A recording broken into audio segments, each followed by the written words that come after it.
सन 1857 का विद्रोह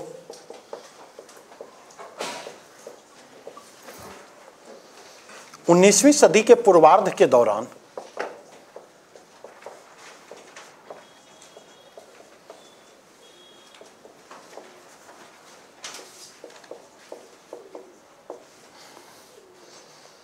अपनाई गई औपनिवेशिक नीतियों के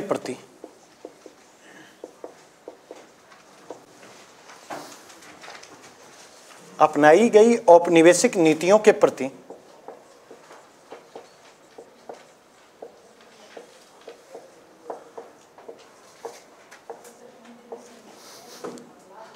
भारतीय प्रतिक्रिया है।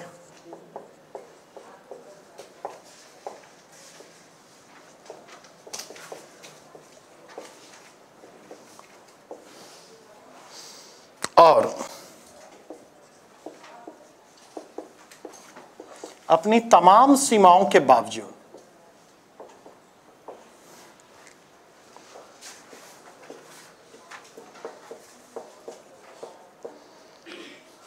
औपनिवेशिक सत्ता के प्रति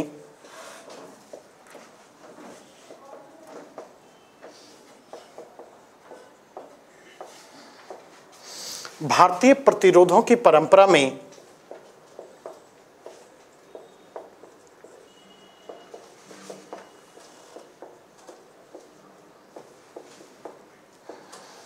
एक महत्वपूर्ण प्रस्थान बिंदु भी है।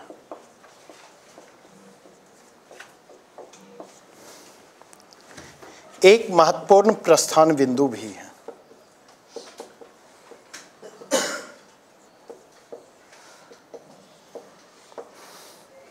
समीक्षा करें।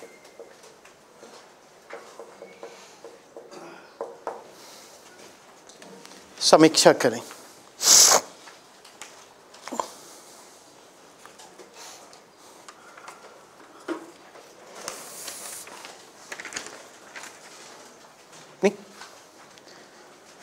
तो मैंने कहा था जब हम हाउ टू राइट आंसर की चर्चा कर रहे थे कि सबसे पहला काम जो हमें करना है, ब्रेक द क्वेश्चन।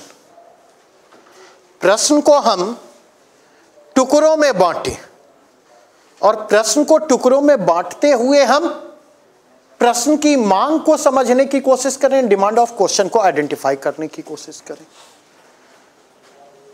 तो यह प्रश्न है 1857 के विद्रोह को, और 1857 के विद्रोह के संदर्भ में यहां पर दो बातें कही जा रही हैं। एक, इसे 19वीं शताब्दी के पूर्वार्ध के दौरान अपनाई गई औपनिवेशिक नीतियों के प्रति भारतीय प्रतिक्रिया के रूप में देखा जा रहा है, और दूसरे, इसे औपनिवेशिक सत्ता के प्रति भारतीय प्रतिरोधों की परंपरा में एक महत्वपूर्ण प्रस्थान बिंदु के रूप में देखा जा रहा है। यह एक स्टेटमेंट है, जिस स्टेटमेंट को हमें क्या करना है, एक टेक्निकल शब्द भी मौजूद है, और वो टेक्निकल टर्म क्या मौजूद है, यह तकनीकी शब्द है समीक्षा करें। समीक्षा करें क्या के लिए, समीक्षा के लिए अंग्रेजी में शब्द क्या यूज होता, रिव्यू। रिव्यू रिव्यू का मतलब फिर से देखना। रिव्यू का मतलब फिर से देखना, दोबारा देखना। और दोबारा देखते हुए हम क्या करते, नहीं, अगर हम कोई ओपिनियन, कोई सलाह मांगता और हम अपना ओपिनियन देते तो वो हमें कहता है रिव्यू करो। इसका मतलब यह कि हमें यह देखना है कि हमारा ओपिनियन कहां तक सही है और कहां तक गलत है। तो इस स्टेटमेंट को हमें रिव्यू करना है, यह स्टेटमेंट कहां तक सही है और कहां तक गलत है, यही रिव्यू करना है। नहीं, अब हम लौटे, अभी थोड़ी देर पहले मैं कह रहा था how to start answer. Answer की शुरुआत हम कैसे करें। तो अगर इस प्रश्न को मुझे शुरू करना हो नहीं? तो मैं शुरू करना चाहूंगा कि कंपनी का भारत आगमन और भारत में उसके हस्तक्षेप की शुरुआत। कंपनी का भारत में आगमन और भारत में उसके हस्तक्षेप की शुरुआत। अगर हम गौर करें तो इस हस्तक्षेप को लेकर कंपनी का जो भारतीय मामलों में इंटरफेरेंस होता, उस इंटरफेरेंस को लेकर मास जो है वो कहीं न कहीं न्यूट्रलिटी शो करता है। आम जनता उदासीनता प्रदर्शित करती है। और आम जनता कब तक उदासीनता प्रदर्शित करती? तो आम जनता 19वीं शताब्दी के पहले तक उदासीनता प्रदर्शित करती, लेकिन आम जनता की यह उदासीनता टूटती है। और कब टूटती है आम जनता की यह उदासीनता? तो 19th सेंचुरी में आकर, 19th सेंचुरी के सेकेंड डिकेड में आकर आम जनता की उदासीनता को टूटते हुए देखा जा सकता और आम जनता के असंतोष को प्रतिरोध में परिणत होते देखा जा सकता है। एक मास रेसिस्टेंस इमर्ज करता हुआ दिखाई पड़ता है 19th सेंचुरी के सेकेंड डिकेड के दौरान, नहीं? और वो रेसिस्टेंस जो इमर्ज करता है सोशियो रिलीजियस रिफॉर्म मूवमेंट के रूप में, अर्थात 1813 में का जब चार्टर आता है तो 1813 के चार्टर में दो बदलाव दिखाई पड़ते। क्या क्या बदलाव दिखाई पड़ते? तो ईसाई मिशनरियों को संस्थागत रूप से मिशनरी गतिविधियां चलाने की अनुमति प्रदान की जाती।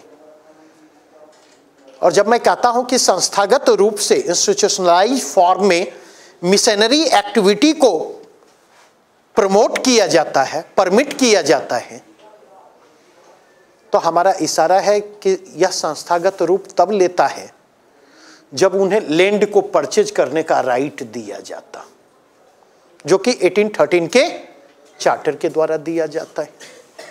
और दूसरा, भारतीयों के सामाजिक सांस्कृतिक मामलों में औपनिवेशिक हस्तक्षेप की शुरुआत 1813 के चार्टर से होती है। और 1813 से लेकर के और 1857 तक भारतीयों के सामाजिक सांस्कृतिक मामलों में औपनिवेशिक हस्तक्षेप निरंतर जोर पकड़ता चलता है। तो यही वह बैकग्राउंड है जिस बैकग्राउंड में आम जनता में औपनिवेशिक सत्ता के प्रति असंतोष आकार ग्रहण करता और वह असंतोष जन प्रतिरोध का आधार तैयार करता है। नहीं? अब अगर मूव करें यहां से, तो औपनिवेशिक नीतियों के विविध पक्षों की ओर हम जाएं तो सबसे पहले देखेंगे colonial policy at political level.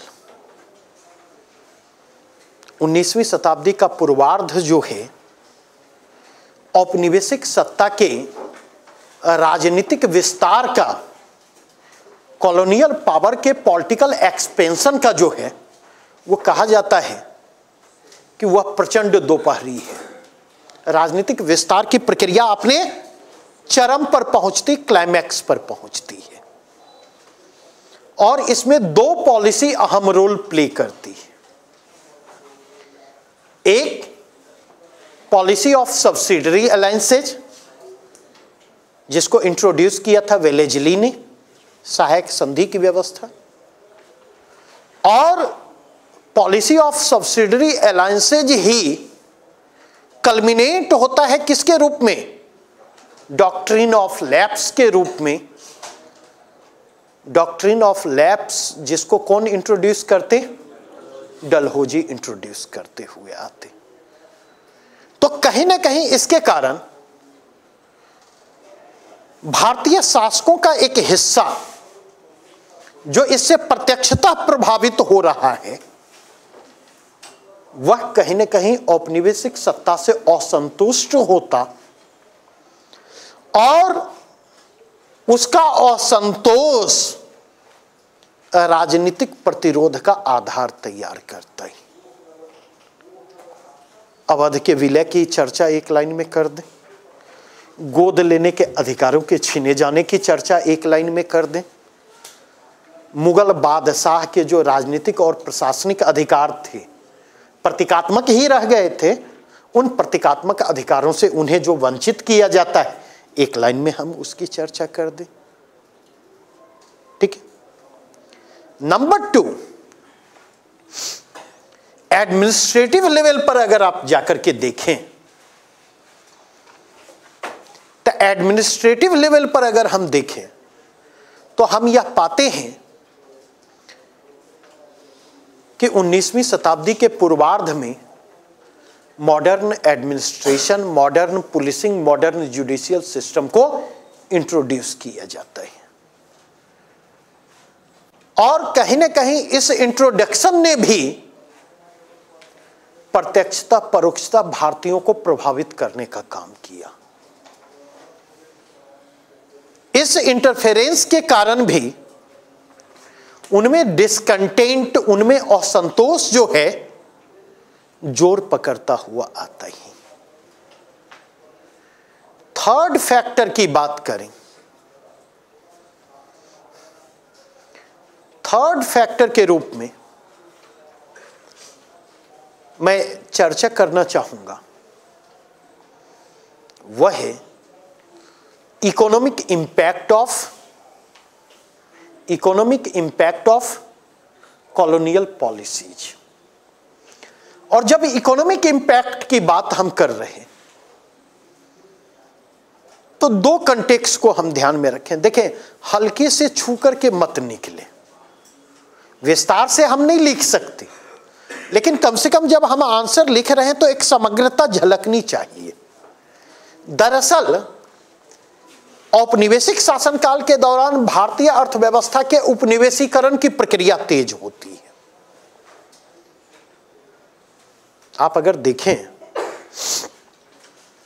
तो इंग्लैंड में जो औद्योगिक क्रांति हो रही, उसकी पृष्ठभूमि में औपनिवेशिक जरूरतें बदलती हैं। भारतीय उपनिवेश में ब्रिटिश औपनिवेशिक हितों में परिवर्तन आता है और भारतीय उपनिवेश को ब्रिटिश इंडस्ट्रियल इकोनॉमी की, ब्रिटिश औद्योगिक अर्थव्यवस्था की पूरक कृषक अर्थव्यवस्था में तब्दील करने की कोशिश होती। कंप्लीमेंट्री एग्रीकल्चरल इकोनॉमी में भारत को ट्रांसफॉर्म करने की कोशिश शुरू होती। और अगर आप गौर करें तो एक और वेरियस टाइप ऑफ सेटलमेंट 1793 में परमानेंट सेटलमेंट, जिसका इंपैक्ट 19वीं शताब्दी के आरंभ तक आते आते स्पष्ट होने लगता। महलवारी और रैयतवारी सिस्टम को इंट्रोड्यूस किया जाना, महलवारी और रैयतवारी सिस्टम को इंट्रोड्यूस किया जाना। थर्ड फैक्टर कहें कॉमर्शियलाइजेशन ऑफ एग्रीकल्चर, कृषि का वाणिज्यीकरण, व्यवसायीकरण। अगेन अगर हम मूव करें तो भारत को ब्रिटिश औद्योगिक उत्पादों की बड़ी मंडी में तब्दील करना, और इस कोशिश के कारण आप अगर गौर करें तो डी इंडस्ट्रियलाइजेशन का प्रोसेस शुरू होता है। तो अल्टीमेटली इन सब का परिणाम क्या होता? एक और अकाल और भूखमरी, एक और अकाल और भूखमरी, दूसरी ओर आप देखें अभाव, गरीबी, दरिद्रता।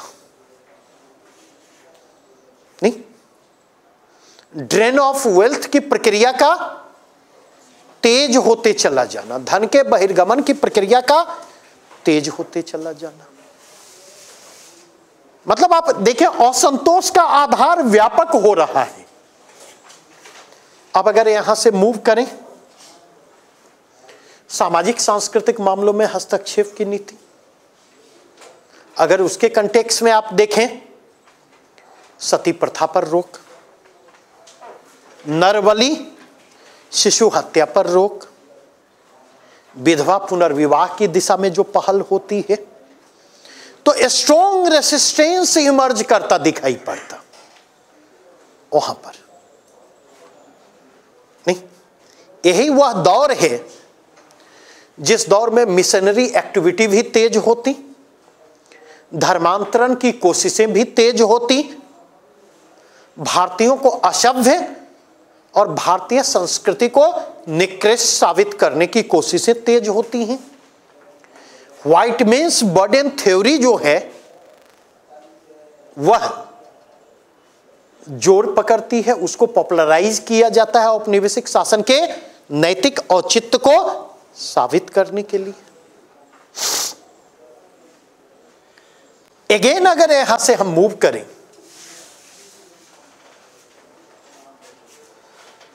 तो अगला जो बिंदु इमर्ज करता है वह है सैन्य कारक,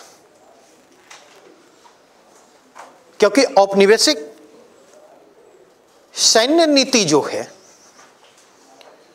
वह भेदभावकारी है, नस्लीय भेदभावों से पूर्ण है। मतलब पोस्ट एंड प्रमोशन से लेकर सैलरीज और अलाउंसेज तक, रैंक तक, भारतीयों और यूरोपियों के बीच भेदभाव वहां पर किया जा रहा, जिसके कारण असंतोष लगातार पनप रहा है। तो अगर हम देखें राजनीतिक, प्रशासनिक, सामाजिक, सांस्कृतिक, धार्मिक और आर्थिक इन तमाम सैन्य इन तमाम धरातल पर औपनिवेशिक नीतियां असंतोष को जन्म दे रही। और अगर आप देखें तो पनपते हुए इस असंतोष को विद्रोह की परिणति तक ले जाने में किसकी भूमिका महत्वपूर्ण और निर्णायक रही? तो नए एनफील्ड राइफल, जिसमें चर्बी वाले कारतूस का प्रयोग किया जाता था, और चर्बी वाले कारतूस को लेकर जो अफवाह फैला कि इसमें गाय और सूअर की चर्बी का इस्तेमाल होता, इसने क्या किया? असंतोष के सारे तारों को जोड़ दिया। तो अगर यहां पर भी देखें तो 1857 के विद्रोह की शुरुआत भी सैनिक विद्रोह के रूप में होती, लेकिन एक बिंदु पर जाकर यह सैनिक विद्रोह नहीं रह जाता, एक बिंदु पर जाकर यह जन विद्रोह का रूप धारण करता प्रतीत होता है। क्योंकि इस विद्रोह में सबसे महत्वपूर्ण और निर्णायक भूमिका किसकी रही है? तो आप देखेंगे अवध प्रांत की बात की जाती है, नहीं? और अवध प्रांत में विद्रोह का जो जनाधार निर्मित होता, उसके तार सैन्य विद्रोह से भी जाकर जुड़ते, क्योंकि यह माना जाता है कि कृषक असंतोष जो अवध प्रांत में था औपनिवेशिक शोषण के कारण, वह कृषक असंतोष, उस कृषक असंतोष के तार इन कृषक परिवारों से सेना में जो जवान थे उनके माध्यम होते हुए सेना तक पहुंचते हैं, और यही वह पृष्ठभूमि है जिस पृष्ठभूमि में भारतीय समाज का विभिन्न असंतुष्ट समूह 1857 के विद्रोह के फूटने के साथ उससे आकर जुड़ता चला जाता और यह अखिल भारतीय विद्रोह का रूप लेता दिखाई पड़ता है। यहां तक बातें स्पष्ट हुई, सारी बिंदु आ गए। कहीं पर हमने राजनीतिक कारण, आर्थिक कारण, सामाजिक कारण, सांस्कृतिक कारण, धार्मिक कारण कहीं पर चर्चा नहीं की। जब मैं लिखता हूं कि आपके आंसर, आपके प्रेजेंटेशन में एक्यूरेसी होनी चाहिए, तो इसका मतलब यह है कि प्रेजेंटेशन प्रश्न की मांग के अनुरूप होना चाहिए। यह ना लगे कि हमने रट लिया है, कुछ भी पूछा जा रहा है हमें वही लिख करके आना है। प्रश्न का पहला पार्ट हो गया। प्रश्न के दूसरे पार्ट की तरफ बढ़ूं। प्रश्न के दूसरे पार्ट की तरफ बढ़ूं। प्रश्न का दूसरा पार्ट क्या कह रहा है? तो प्रश्न का दूसरा पार्ट कह रहा है कि औपनिवेशिक सत्ता के प्रति भारतीय प्रतिरोधों की जो परंपरा है, तो मैंने इस चीज की चर्चा की थी कि औपनिवेशिक हस्तक्षेप के तेज होने के साथ जो समूह जहां पर प्रभावित हो रहा है वह औपनिवेशिक सत्ता का प्रतिरोध करते हुए खड़ा होता दिखाई पड़ रहा है, प्रभावित समूह। और जब प्रत्यक्ष राजनीतिक नियंत्रण की स्थापना होती भारत पर, तो उस प्रत्यक्ष राजनीतिक नियंत्रण की पृष्ठभूमि में आप क्या पाते? आप पाते हैं कि स्थानीय स्तर पर विद्रोहों का सिलसिला शुरू होता। जनजातियों में यह विद्रोही चेतना कहीं ज्यादा तीव्र दिखाई पड़ती, क्योंकि जनजातियों में देखेंगे जनजातीय स्वतंत्रता की भावना प्रबल होती है। और दूसरा, जो जनजातियां होती हैं उनकी मूल प्रवृत्ति क्या होती? उनका स्वभाव कैसा होता है? लड़ाकू होता है। नहीं तो ये दोनों चीजें मिलकर उन्हें क्या करती हैं? औपनिवेशिक सत्ता के प्रति विद्रोह के लिए उकसाती हैं। क्योंकि जैसे जैसे औपनिवेशिक सत्ता का प्रभाव गहराता है, जल जंगल जमीन में हस्तक्षेप तेज होता चला जाता। क्योंकि रॉ मटेरियल जो सप्लाई किए जाने हैं ब्रिटेन तक, वो रॉ मटेरियल, उस रॉ मटेरियल का बड़ा हिस्सा वहां से उपलब्ध होना है। क्लियर? और यही स्थिति सिविल रिवेलियन के कंटेक्स्ट में दिखाई पड़ती है। लेकिन उनकी महत्वपूर्ण सीमा क्या होती? उनकी दो महत्वपूर्ण सीमा होती है। नहीं, पहला कि उनका प्रभाव स्थानीयता के दायरे में सीमित रहता है, और दूसरा उनका सिंबॉलिक महत्व होता, वो कोई इंपैक्ट क्रिएट कर पाने की स्थिति में नहीं है। तो अगर इन दोनों के कंटेक्स्ट में 1857 के रिवोल्ट को देखें, तो 1857 का रिवोल्ट जो है वह औपनिवेशिक सत्ता के प्रतिरोधों की जो अब तक की परंपरा रही है, भारतीय प्रतिरोधों की अब तक की जो परंपरा रही है, जो स्थानीयता के दायरे में सीमित थी, उसे स्थानीयता के दायरे से बाहर निकालती है। और स्थानीयता के दायरे से बाहर निकालती हुई व्यापकता प्रदान करती है, और वह अखिल भारतीय स्वरूप ग्रहण करता दिखाई पड़ता। नंबर 1। नंबर 2, अगर आप देखें तो इसका महत्व इस बात में भी है कि यह प्रतिरोधों की उस परंपरा को राष्ट्रीय आंदोलन से जोड़ने वाली कड़ी के रूप में सामने आती। मतलब आप देखें, लगभग नर्मदा तक और पूर्वी भारत में बिहार के एक हिस्से तक इसका प्रभाव दिखाई पड़ता है। तो अखिल भारतीय स्वरूप तो नहीं है, लेकिन अगर उसके पहले के प्रतिरोधों के दायरे को देखें तो वह अखिल भारतीय स्वरूप ग्रहण करने की ओर अग्रसर दिखाई पड़ता। और शायद तीसरी चीज जो है कि इस विद्रोह की प्रकृति मिली जुली है। इसमें सैन्य विद्रोह के तत्व भी मौजूद हैं, इसमें कृषक विद्रोह के तत्व भी मौजूद हैं, इसमें जन विद्रोह के तत्व भी मौजूद हैं, और इसमें राजनीतिक प्रतिरोधी चेतना भी मौजूद दिखाई पड़ती। नेक्स्ट, अगर यहां से बात करें तो इसकी अहमियत का पता इसी बात से चलता है कि कई लोगों ने इसे फर्स्ट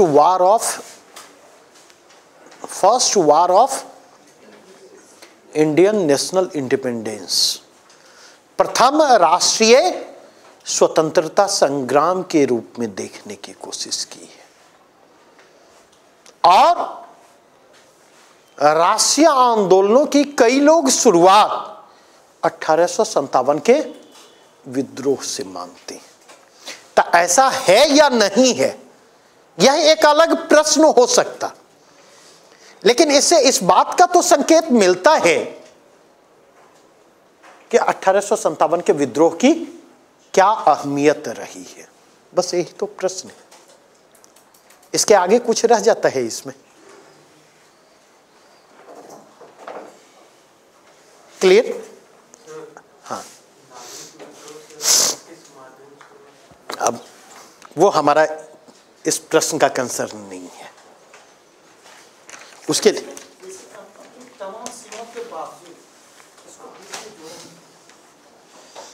देखो, अभी थोड़ी देर पहले मैंने कहा प्रश्न के टोन को पकड़ें।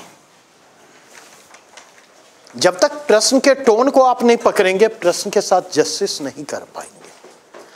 मैंने एक लाइन यूज किया कि कई लोगों ने इसे प्रथम राष्ट्रीय स्वतंत्रता संग्राम की संज्ञा दी है। ऐसा यह हो या नहीं, ये ऐसा है या नहीं, यह एक अलग प्रश्न है।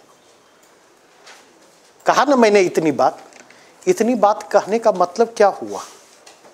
मैंने ये कहा ना कि पूर्वी भारत में बिहार का जो पश्चिम वाला इलाका है उसको छोड़ दे तो उसके आगे यह पूरब में नहीं बढ़ पाया, या नर्मदा के दक्षिण नहीं बढ़ पाया। ये क्या है? ये सीमाएं ही तो हैं, लेकिन उन सीमाओं को हाईलाइट करना हमारा उद्देश्य नहीं है। वहां पर डिमांड ऑफ क्वेश्चन क्या है? प्रतिरोधों की परंपरा में एक महत्वपूर्ण प्रस्थान बिंदु के रूप में 1857 के विद्रोह को चित्रित करना। तो ऐसा कहा जा रहा है तो कहीं ना कहीं यह विशिष्ट है, तभी तो इसे प्रथम राष्ट्रीय स्वतंत्रता संग्राम कहा जा रहा है। कुछ तो उसके तत्व और कुछ तो उसके फीचर इसमें मौजूद है। That's all. नहीं तो हमेशा जो है क्रिकेट खेलते थे ना, हाँ, तो हर बॉल को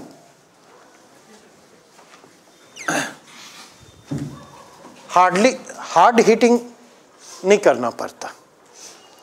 कई बार देखेंगे जो चालाक बैट्समैन होते हैं, ब्रेट ली से लेकर शोएब अख्तर तक बॉलिंग कर रहे हैं, तो बस चालाकी से हल्के बल्ले से खेलते हैं और गेंद को दिशा देने का काम करते हैं। ठीक है ना? तो वो कब होता है? वो तब होगा जब हम यहां से खेलने की बजाय यहां से खेलने की कोशिश करें। दिक्कत होता है कि हम यहां से खेलने की कोशिश करते। जो काम दिमाग का है, सोचने का काम किसका है? दिमाग का है, नहीं? लेकिन सोचने का काम वो हम दिल से लेने लगते, और जैसे हम सोचने का काम दिल से लेने की कोशिश करते, कैजुअलिटी की संभावना क्या होती है? बढ़ती चली जाती है। इसलिए मैंने कहा प्रश्न के टोन को पकड़ें। प्रश्न के टोन को अगर पकड़ने की कोशिश करेंगे तो प्रश्न ये बतला जाता है कि एग्जामिनर आखिर पूछना क्या चाह रहा है। बढ़ूं आगे।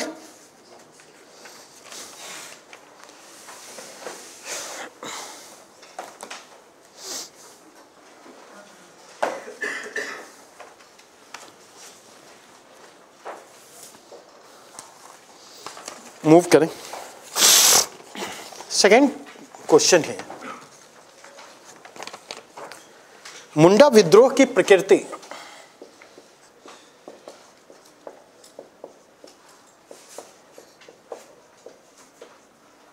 स्थिर ना होकर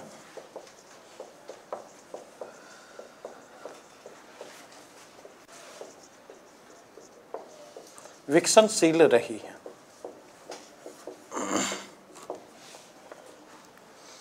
इस कथन पर विचार करते हुए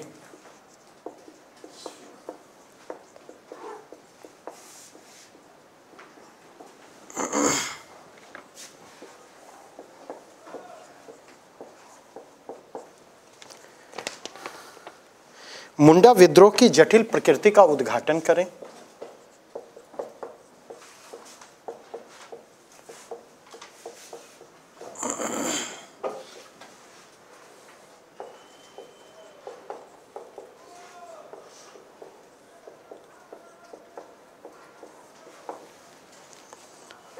और जनजातीय विद्रोह की परंपरा में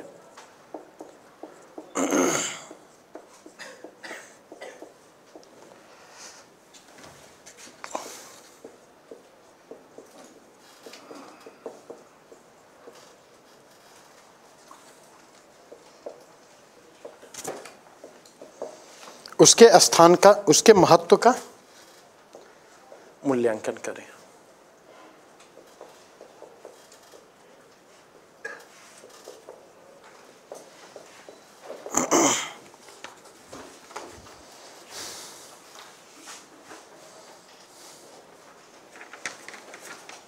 अब जरा गौर करें तो इस प्रश्न में हम डिमांड ऑफ क्वेश्चन को आइडेंटिफाई करें। इस प्रश्न में हम यह देखने की कोशिश करें कि प्रश्न के कितने पार्ट हैं,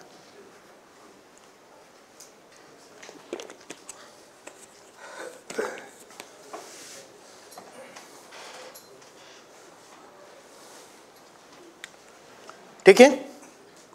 कितने पार्ट हैं प्रश्न को? पक्का? फिर से दोबारा देखिए। कैसे 3 से 2 हो गया? कौन कौन? प्रश्न का पहला पार्ट है मुंडा विद्रोह की प्रकृति, नहीं? और प्रश्न का दूसरा पार्ट क्या है? जनजातीय विद्रोह की परंपरा में उसके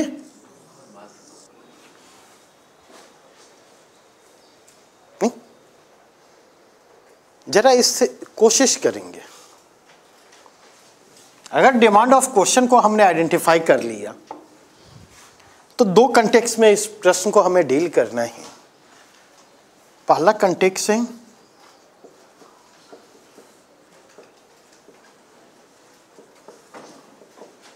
मुंडा विद्रोह की प्रकृति, और यहां पर मुंडा विद्रोह की प्रकृति क्या बतलाई जा रही है? तो यहां मुंडा विद्रोह की प्रकृति जटिल बतलाई जा रही है। और मुंडा विद्रोह की प्रकृति जटिल क्यों है? यह जटिल इसलिए है क्योंकि मुंडा विद्रोह की प्रकृति स्थिर ना होकर विकसनशील है।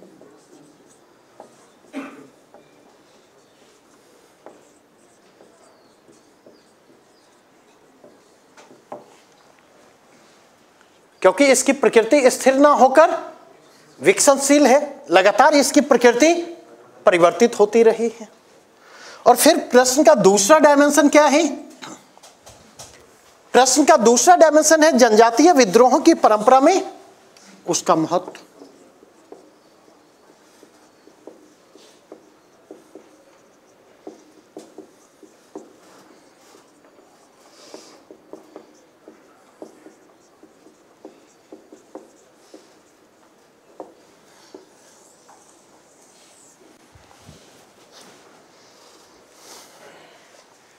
नहीं, देखे तो कहीं पर मुंडा विद्रोह के कारण की चर्चा हो रही है,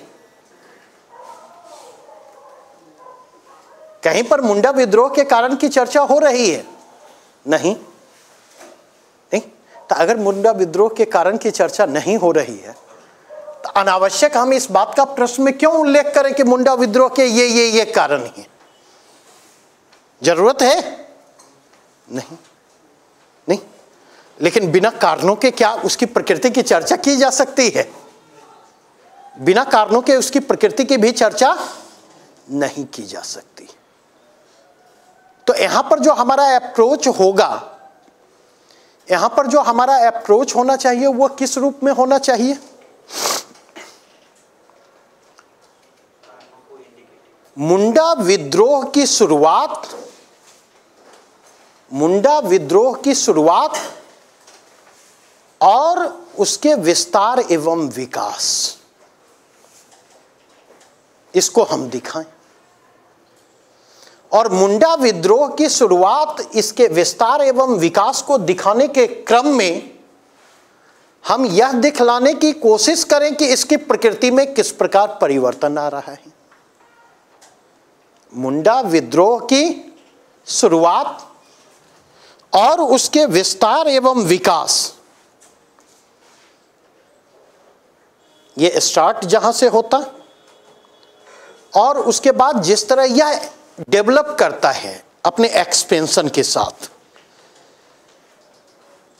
तो अगर इसके कंटेक्स्ट में देखें तो उसकी प्रकृति स्थिर रहती है या विकसनशील रहती है? अगर हम गौर करें, अगर हम गौर करें तो मुंडा रेसिस्टेंस इमर्ज कहां से करता है? बढ़ती हुई मिशनरी एक्टिविटी की पृष्ठभूमि में। और बढ़ती हुई मिशनरी एक्टिविटी की पृष्ठभूमि में, क्योंकि मिशनरी कन्वर्जन के मोटिव के साथ काम कर रहे हैं, धर्मांतरण के उद्देश्यों से परिचालित हैं, उसको काउंटर करने के लिए मुंडाओं ने क्या किया? तो उसको काउंटर करने के लिए मुंडाओं ने हिंदुओं का इस्तेमाल करना चाहा, हिंदू पुरोहितों का इस्तेमाल करना चाहा, उन्हें लैंड ग्रांट्स प्रदान किए। नहीं, लेकिन इन्होंने क्या देखा? मुंडाओं ने यह देखा कि कहीं ना कहीं हिंदू पुरोहित भी एक समय के बाद उनके साथ उसी तरह व्यवहार कर रहे हैं। तो कहीं ना कहीं इसके कारण उनके भीतर डिस्कंटेंट जो है, इसके कारण उनके भीतर असंतोष जो है वो क्या होता है? बढ़ता है। नहीं, और यह असंतोष जो बढ़ता हुआ आता वह जमींदारों, साहूकारों और महाजनों के शोषण की पृष्ठभूमि में, जमींदारों, महाजनों, साहूकारों के शोषण की पृष्ठभूमि में। तो इसका मतलब यह है कि मुंडा विद्रोह की प्रकृति जो है शोषण विरोधी ही है, एंटी ऑपरेसिव नेचर इसका है। यह against any type of operation, against any type of suppression यह इमर्ज करता है। शोषण विरोधी प्रकृति इसकी है। नहीं, तो यह विद्रोह शुरू होता है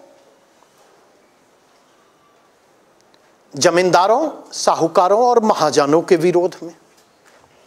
लेकिन जब ये उनके खिलाफ उठ खड़े होते तो ये क्या पाते हैं? उन जमींदारों, उन साहूकारों, उन महाजनों को किनका संरक्षण प्राप्त है? तो ये देखते हैं कि औपनिवेशिक सत्ता, औपनिवेशिक शासन, औपनिवेशिक प्रशासन का, औपनिवेशिक पुलिस का संरक्षण उन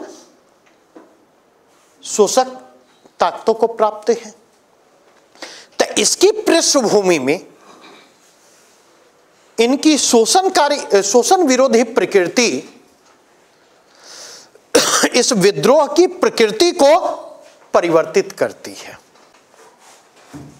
और यह विद्रोह उपनिवेशवाद विरोधी प्रकृति धारण करता हुआ आता है।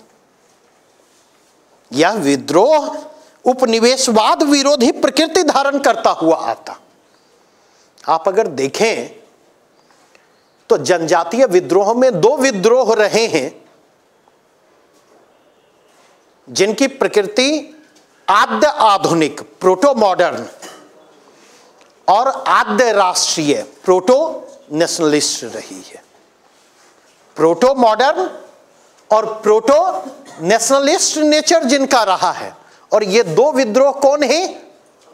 एक संथाल विद्रोह 55-56 का और दूसरा 1890s का मुंडा विद्रोह। और इनमें भी मुंडा विद्रोह जो है संथाल विद्रोह की अगली कड़ी के रूप में सामने आता। क्योंकि यहां पर अगर आप देखें तो जनजातीय स्वतंत्रता की भावना, ट्राइबल सेंस ऑफ इंडिपेंडेंस जो है वह किसका आधार तैयार करता हुआ आता? The tribal sense of independence पृथक मुंडा राज्य की अवधारणा का आधार तैयार करता हुआ आता। मुंडा विद्रोह का एक लक्ष्य क्या है? स्वतंत्र मुंडा राज्य की स्थापना। इतनी बातें स्पष्ट हुई। अगेन अगर मूव करें तो इस क्रम में हम क्या देखते? मुंडा विद्रोह की प्रकृति वर्गीय प्रकृति भी आकार ग्रहण करती है। मुंडा विद्रोह की जो वर्गीय प्रवृत्ति है, नहीं, क्लास वाइज नेचर जो मुंडा विद्रोह का, मुंडा रिवॉल्ट का है। क्योंकि आप देखेंगे मुंडाओं ने सारे दिकुओं के खिलाफ आवाज नहीं उठाई है। दिकुओं में भी, दिकु कहते हैं किनको? बाहरी लोगों को। तो दिकुओं में भी जो कहीं ना कहीं शोषित थे, उन शोषित दिकुओं में के प्रति उनके मन में सहानुभूति का भाव है। वे शोषित दिकु के साथ सहयोग करते हुए आते, न कि उसका विरोध करते हैं। तो यह उसकी वर्गीय प्रकृति की ओर इशारा करता हुआ आता। नहीं, अगेन अगर हम मूव करें तो मुंडा विद्रोह का एक प्रोग्रेसिव नेचर भी है। मुंडा विद्रोह का एक प्रोग्रेसिव नेचर भी है, प्रगतिशील प्रकृति भी उसकी है। क्योंकि मुंडा विद्रोहियों ने मुंडा विद्रोह के दौरान जो है मुंडाओं में आंतरिक सुधार पर बल दिया गया, इंटरनल रिफॉर्म को फोकस किया गया। और उस इंटरनल रिफॉर्म का डायमेंशन सोशल से भी जाकर जुड़ता और उस इंटरनल रिफॉर्म का डायमेंशन रिलीजन से जाकर जुड़ता है। सिंह बोगा एकेश्वरवाद की संकल्पना जो लेकर के आते, नहीं, ठीक उसी प्रकार आप जाकर के देखेंगे मद्यपान या पशु बलि के निषेध पर जो बल दिया जाता है वो उसके प्रोग्रेसिव नेचर की ओर इशारा करता है। वह उसके मॉडर्निज्म का जो एलिमेंट उसके अंतर्गत मौजूद है वह उसकी ओर इशारा करता हुआ आता। बातें स्पष्ट हो। अगेन यहां से हम आगे बढ़ें तो आप देखेंगे कि इसका एक बौद्धिक पक्ष भी है। हाँ, ठीक है, बौद्धिक पक्ष भी है।